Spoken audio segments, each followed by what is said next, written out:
Just covering this up for my information, but when you do this and you want to save, what you do is you go, this is on the software, you just go save as PDF like that. When you get to about right here, all you do is uncheck that mark right there.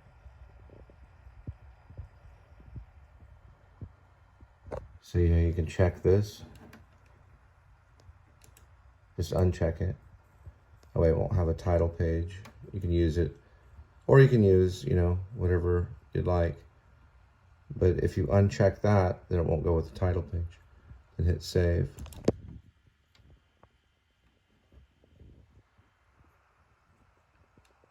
Right there.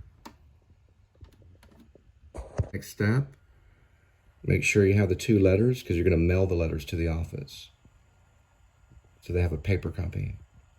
And you have it on FDX and PDF. So we'll send it away for printing purposes. This one's to the Campbell Agency.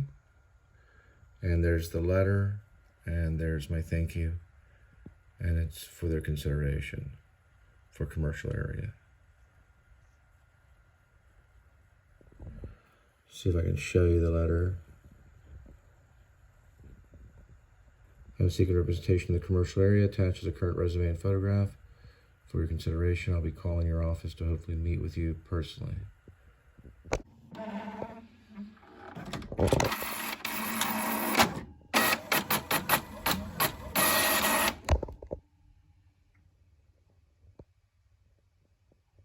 Include in the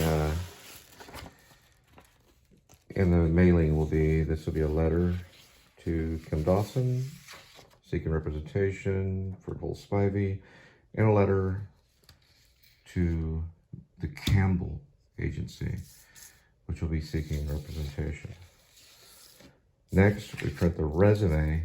Since they screwed up the back of this, it's still good to have it, but I'm going to put a paper-clipped resume on it. That way we have it straight. And perfect, which is what they need.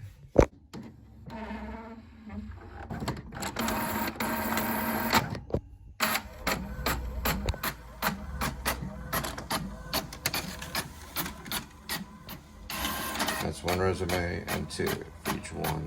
I'll paper clip those. That'll be paper clipped.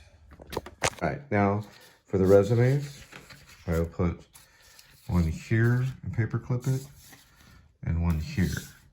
And it'll go in a manila envelope, legal size, and one will go to the Dawson Agency, and one will go to Campbell. I'm sorry, Campbell. Campbell, because I've been saying Campbell Museum. So it's Dawson Agency and Campbell, or the Campbell Agency, right? And those will be going. My old bag, I found a lot of stage brochures and stuff like that. Basically what they were are their playbills. They're old playbills from stage shows I've done. I used to have one where I had every single one of them, but I have a few of them still left that I found in that bag. And I found this too. This is a graphic production quality lithographics for actors. There's the address, 1421 North La Brea Avenue, Hollywood, California. They were the ones that did a big, you know, like 500 copies when I went out there. I did one of this one and one of this one. Those 2 were the ones I chose. And I had, you know, a stack of them. I still have them. And also, if you would like a signed copy, I do charge money for them, and I have sent them out before. So if you'd like a signed copy, it's $10 through my PayPal. All right? And I'll send one to you. But this is where I got it done at. You'd have to go through the show, leave a comment, and I have sent them out to people before. So right now, they're only going for $10. So get your copy cheap now, because later that price will increase, you know, possibly. I think this is for just the first year. No, it's just for spring, I think. For spring 2002. And that's where I lived right there. That was my address when I was in New York. Yep, that was my first address. I did move up to the 5th floor, and I think I was in 5A5 for a while.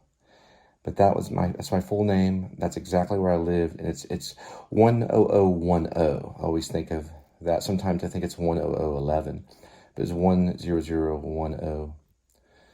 And it was a really nice place. Whoops, there's some Mount Dew. It's a really good school. This is kind of I guess it's a statement schedule is what they call it. Sorry, I don't think it's a transcript completely. Yeah, it is. It's a statement schedule to show you the price on what they're charging.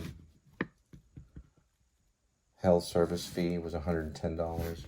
They charged $11,135. Quite a bit of money. And you can see it says Actor Studio right there. And this is for the academia part. It's a real academic school, so this leads to an MFA. So I dropped out after the first year. And that's their office, which is probably still there. That's probably still their address and phone number if you're interested. I'm actually, wait, I have to go back and say this. Their office is probably still there, but they'll give you the information about Pace University if you want to choose the Actor Studio. And I got to double check this to make sure there's no important account information on it that I can see. But it's part of the Actor Studio. This has nothing to do with grades. It does show the credits, but I think I remember in both semesters on voice and speech, I got 8 minuses, and movements, I got A's. And I passed all my courses.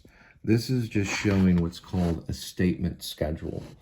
All right, so this is section, which has to do with section A. That'd be section B. They have different section names. And these are the CRNs and the subject and the course. So this is not a transcript. This is only showing the amount of money. It's like almost like a bill.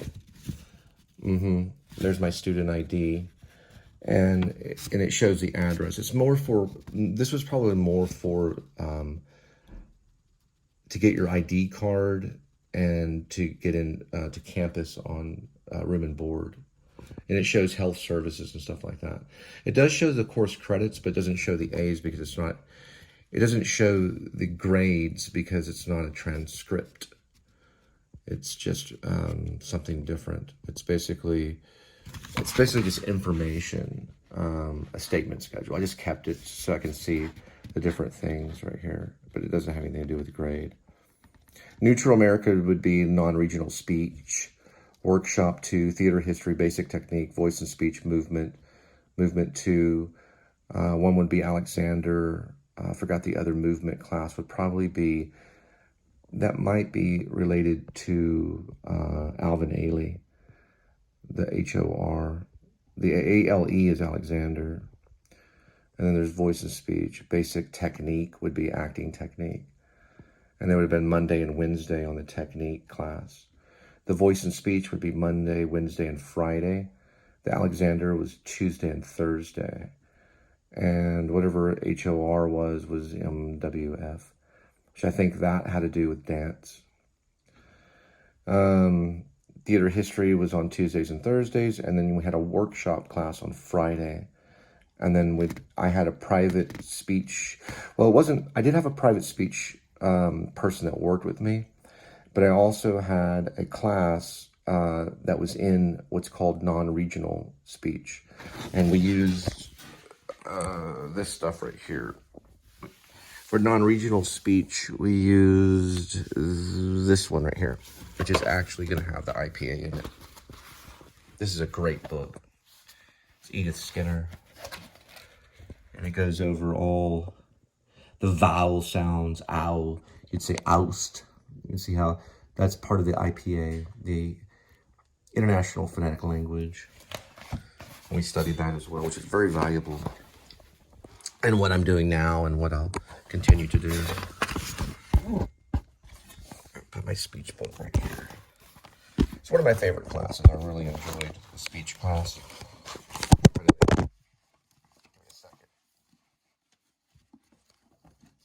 dictionary. Now, of course, you don't need any of this stuff.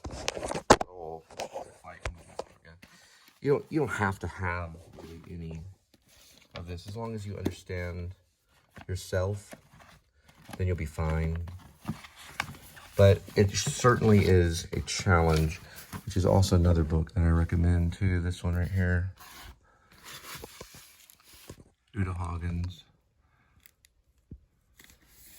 A Challenge for the Actor. It is. All right, dealing with 28 degrees Fahrenheit. What I notice is that things start to melt when it gets to that temperature, even though 32 is freezing. So if it's below 30, or it's 32 or below, then it starts to freeze. But things function at 28, you know? Windshield wiper fluid can still spurt out at 28 degrees, so it's not completely frozen. That's what I thought. I thought that if everything froze and it was like at 20 degrees or 28 degrees or whatever, it would remain frozen, but it doesn't. So stuff starts melting. It may be because the gradation level of the temperature, or maybe how the ground heats up. I don't know all the answers. I took geoscience in college, but I know the ground will heat up like an oven because of the sun.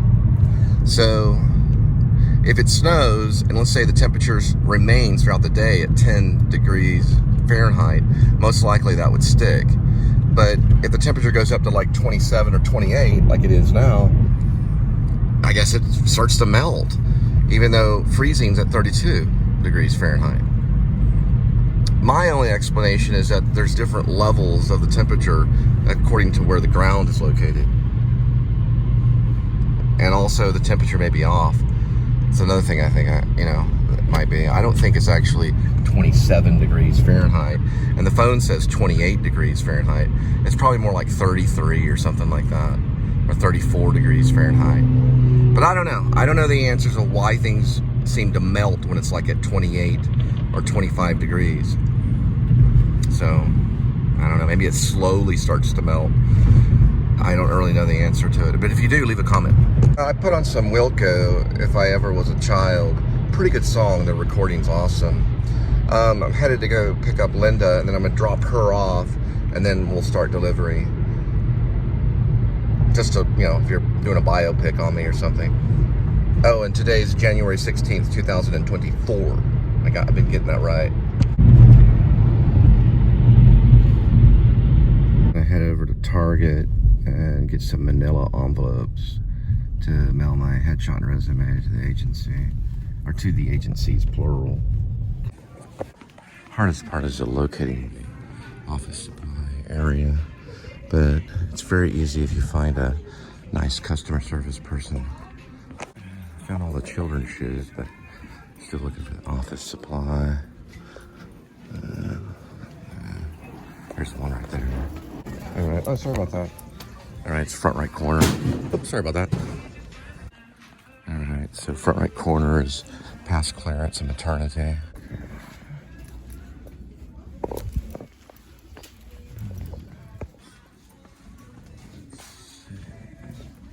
Just manila envelopes. Oh yeah, here they are.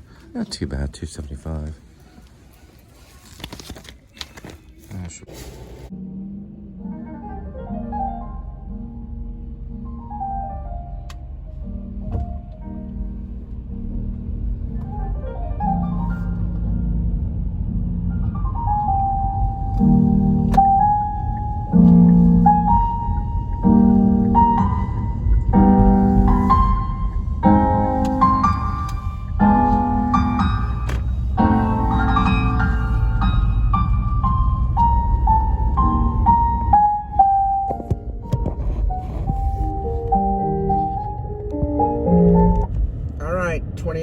Fahrenheit remaining. There's the snowflake. 206,469 miles on the odometer. It's still January 16th of 2024. Welcome back to the Please Subscribe show. This is probably maybe the second vlog. And we're gonna head out to delivery. All right, so I'm listening to 1987 Substance, and the song is called Ceremony. It was originally written by Ian Curtis, but New Order took it on. It's a really good song. I'm listening to that one right now. All right, first delivery is 5:10 p.m. arrival, 3 minutes, 0.7 miles.